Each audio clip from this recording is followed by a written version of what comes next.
That is the pivot. If it had a track, it would work, but it's missing the track.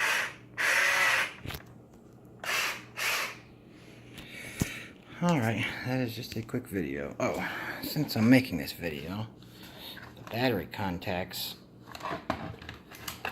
are so far apart in here, and I had to put a piece of foil, otherwise the batteries won't even touch each other. You can't see it there, but there is a gap. So if you don't have something in between those, it will not make a good contact and will not work.